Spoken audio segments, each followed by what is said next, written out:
शुरू हुई थी ये श्रृंखला बेसबॉल के नाम से और अब कह रहे हैं बाज आ जाओ मेरे यार। कैसा रहा है आपका प्रदर्शन? एकदम ठंडी धौलाधार की जो पहाड़ियां हैं जिसपे बहुत सारी बर्फ है उससे भी ज्यादा ठंडी रही है इंग्लैंड की मिडिल ऑर्डर की बल्लेबाजी। और ये बात भी तो सच है ना, हम अपने आगाज से नहीं अपने अंजाम से पहचाने जाते हैं। 1-0 से पिछड़ा था भारत, लेकिन उसके बाद चाहे वाइजैक हो या हो राजकोट, रांची हो या धर्मशाला, इस भारतीय टेस्ट टीम ने खोली है एक और क्रिकेट की पाठशाला। और उस पाठशाला के प्रमुख अध्यापक, the principal, the dean, I mean that's the Indian team.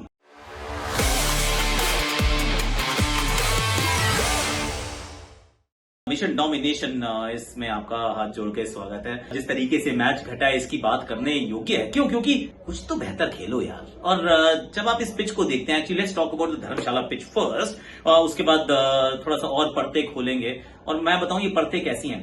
जैसे आपने कभी प्याज खोला होगा ना, तो प्याज की जब एक परत आप हटाते हैं तो ना आपकी आंखों से आंसू आते हैं। तो जब मैं परतें हटाने का प्रयास करूंगा इस मैच की भी, इस आखिरी दिन के भी, तो इंग्लैंड को आंसू आने चाहिए क्योंकि उस प्रकार की क्रिकेट खेले हैं ये। पर पिच बड़ी अच्छी थी। पिच एक्चुअली में फर्स्ट डे थर्ड डे आप उस पिच पे जब जाके खड़े होते हैं और देखते हैं तो लगता है बैटिंग के लिए बहुत अनुकूल है यार। यहाँ पे तो मतलब कुलदीप यादव जो बैटिंग कर रहे थे, जब डिफेंड कर रहे थे जसप्रीत बुमराह, तो उनको नहीं 20 ओवर को आउट कर पाया।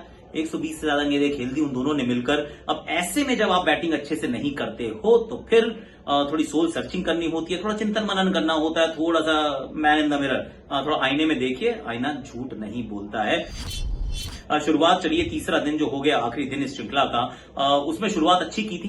वहां पे Jimmy Anderson, Jimmy absolute legend, greatest of all times में इनका नाम शुमार है। फर्स्ट फास्ट बॉलर जिसने 700 विकेट चटकाए हैं। And you can take it from me in writing कि कोई भी इस मुकाम तक नहीं पहुंच पाएगा, कोई भी फास्ट बॉलर टेस्ट क्रिकेट के इतिहास में 700 विकेट दोबारा नहीं चटका पाएगा। वो माउंटेन पे पहुंच गए हैं और उस माउंटेन पे जिमी एंडरसन अकेले रहने वाले हैं। इनकी डेडिकेशन, इनकी डिटर्मिनेशन, इनकी फिटनेस, इनका लगन, आई मीन वो सब कुछ दर्शाता है सर आप महान हैं। कुलदीप यादव को इन्होंने आउट किया और अपना 700वां विकेट उनके रूप में चटकाया। इंडिया के अंदर कोई डेब्यू कर रहा हो इंग्लैंड का गेंदबाज, इससे दूसरी बार ऐसा हुआ है कि एक श्रृंखला में 2 बार पंजे निकालने में वो गेंदबाज कामयाब हुआ। शोएब बशीर, उससे पहले जॉन लीवर, बहुत पहले की बात पर इन्होंने भी अच्छी किया। बहुत कम ब्राइट स्पॉट्स रहे हैं इंग्लैंड के इस दौरे के, इंग्लैंड के दृष्टिकोण से, तो उनमें से एक शोएब बशीर जरूर है। रांची में पंजा, यहां पर पंजा, ऑफकोर्स रन्स बहुत सारे दिए हैं, वो तो देने ही थे क्योंकि पिच अच्छी है बल्लेबाजी के लिए। उस पे इन्होंने बॉलिंग अच्छी की, पंजा इन्होंने खोल दिया। भारत के पास लीड बहुत बड़ी थी, बहुत बड़ी लीड थी। अब उस लीड के जब पीछा करने आते हैं तो आप उम्मीद लगाते हैं कि थोड़ी सी तो अच्छी बैटिंग करोगे मेरे यार, क्योंकि बैटिंग के लिए तो आप जाने जाते हो। जब ये श्रृंखला शुरू हुई थी ना, तो एक ही परेशानी थी इंग्लैंड को, ऐसा हमें बताया गया था कि हमारी ना गेंदबाजी बड़ी इनएक्सपीरियंस है, बड़े कम अनुभवी हमारे वो स्पिन गेंदबाज हैं, इनसे 20 विकेट ना चटकाई जाएंगी। देखिए उन्होंने 20 चटकाई या नहीं चटकाई, लेकिन बैटिंग के अंदर जो कमजोरियां थी वो बार बार एक बार फिर सामने आई और बहुत उजागर हुई हैं। Actually hit you in the face to realise कि आप अच्छा नहीं कर रहे हैं। शुरुआत होती है बेन डकेट के साथ, रविचंद्रन अश्विन आते हैं, उनके हाथ में नई गेंद, मतलब स्टेप आउट करके यॉर्क हो जाते हैं, बोल्ड हो जाते हैं। बेन डकेट ने एक शतक जरूर बनाया, उसके बाद बहुत सारी बातें भी बनाई कि किस तरीके से हमें क्रेडिट देना चाहिए कि हम ये देखिए इंडिया कैसे खेल रहा है, यशस्वी कैसा खेल रहा है। सर सच्चाई ये है कि इस पूरी श्रृंखला में 30 छक्के लगाए हैं इंग्लैंड की पूरी बैटिंग ने मिलकर, 26 तो अकेला यशस्वी मार गया। तो कौन किसको सिखा रहा है उसकी चर्चा बाद में करेंगे, पर वो आउट हो जाते हैं। फिर साथ में नंबर जैक क्रॉली आते हैं, जैक क्रॉली को भी आउट कर दिया जाता है। He is being the best batter, let's be fair, सबसे अच्छी बैटिंग उन्होंने ही की। पर Ashwin is on a roll, वो कमाल कर रहे हैं। फिर आते हैं ओली पोप, और ये भी बड़ी इंटरेस्टिंग कहानी है कि ओली पोप पहले ही मैच में 196 बना देना, उसके बाद पूरी श्रृंखला में कुछ ना करना, ऐसा बहुत रेयर होता है कि आप वो 450-500 रन वाली सीरीज ना बनाए जब आपके पहले मैच में नियरली 200 रन हो। पर उनके साथ वो हुआ और बैटिंग में बहुत ही क्लूलेस नजर आए। वो बॉल था नहीं स्वीप का जिसको स्वीप मारने गए और वो भी हो जाते हैं आउट। फिर क्या था, फिर आए जॉनी बेयरस्टो, 100वां मैच खेल रहे हैं, वो भी खड़े होकर खेलते नहीं है। क्यों? क्योंकि खड़े होकर खेलने का कॉन्फिडेंस नहीं है, हाथ से गेंद को पढ़ नहीं रहे हैं। बड़े शॉट के वो जो कहते हैं ना कि it's a cop out in my opinion, क्योंकि आप बड़े शॉट सिर्फ 2 ही परिस्थितियों में लगाते हैं। एक तो ये आपको बहुत कॉन्फिडेंस हो अपने खेल में कि आप मारोगे, जैसे यशस्वी दिखा रहे हैं। ही इज नॉट, मतलब वो एस्केप रूट नहीं है उनके लिए। वो ऐसा नहीं वो डिफेंस पे कॉन्फिडेंस नहीं है, मन करता है डिफेंस करता रहता है। Same is with Rohit Sharma, same is with Shubman Gill.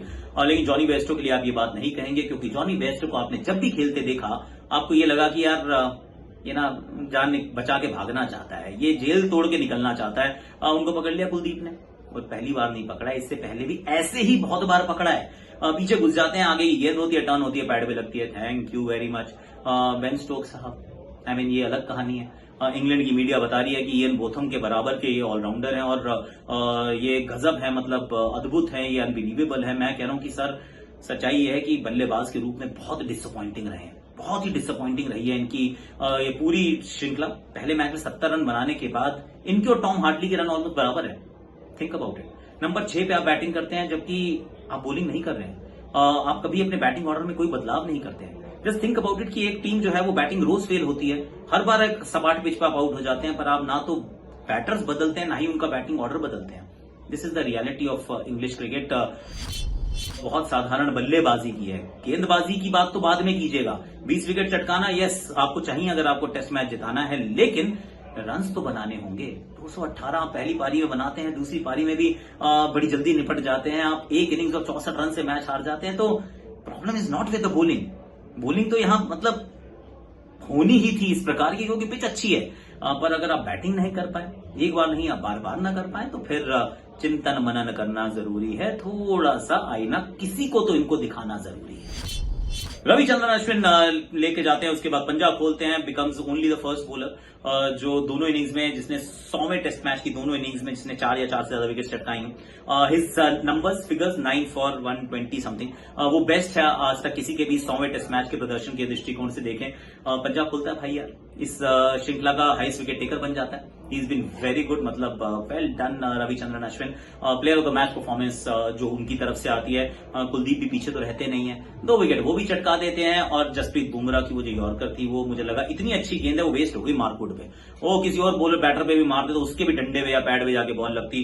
Bumrah is exceptional, एक बार फिर दिखा दिया है। और करूंगा बाद में इस बारे में कुछ बड़ी बड़ी कहानियां जो है वो ये है कि फास्ट बॉलिंग का इस पूरी श्रृंखला में जो प्रदर्शन रहा है, जो योगदान रहा है, I mean that's been absolutely exceptional. क्योंकि ये स्पिन फ्रेंडली पिचेस हम कहते हैं, और उस पे एक इंग्लिश टीम जो कि फास्ट बॉलिंग बेहतर खेलती है, उसके सामने अगर आप इतना अच्छा प्रदर्शन कर जाएं, हर मैच में आप कंट्रीब्यूट करके जाएं, तो फिर तारीफ योग्य है। तो इंडियन फास्ट बॉलर्स का प्रदर्शन, उसमें of course Bumrah is leading the pack, पर वो सिराज का चौका, वो आकाशदीप का टिक्का, वो भी याद तो आता है। दे हैव डन वेल, तो Indian fast bowlers have done exceedingly well.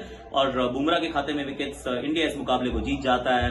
और एक बार फिर समझा देते हैं कि आगाज से नहीं अंजाम से पहचाने जाते हैं। और दूसरी एक और चीज, एक्चुअली थोड़े से ब्रॉड स्ट्रोक्स कल मैं बात करूंगा, वो टॉप 5 परफॉर्मेंसेज इस श्रृंखला की।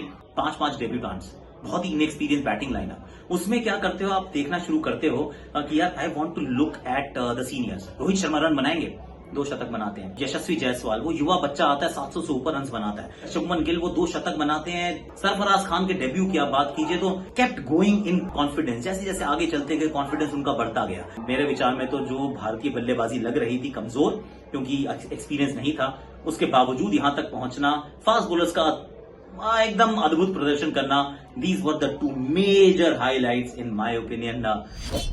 बाकी बात कल करेंगे। आज के लिए मेरे पास इतना ही है। Like share subscribe comment notification घंटी जरूर बजाइएगा। हमारा एक यूट्यूब का दूसरा चैनल है, उसको भी लाइक कीजिएगा, सब्सक्राइब कीजिएगा। और अभी मेरे को नीचे जाना है मैच सेंटर लाइव पे, I have to be there. I think हमारे पास शायद रोहित शर्मा आएंगे आज बात करने के लिए, ऐसा सुना है मैंने। आपको दिख ही जाएगा by the time you see this video. आज के लिए इतना ही। कमेंट सेक्शन में बताइएगा कि आपकी टॉप 5 परफॉर्मेंसेस कौन सी हैं इस पूरी श्रृंखला से। सोच के बताओ कौन सी है। इंडियन दृष्टिकोण से तो मुझे पूरा पता है, कहां से टॉप 5 ढूंढेंगे, बताएंगे। आज नहीं कल। आज के लिए इतना ही।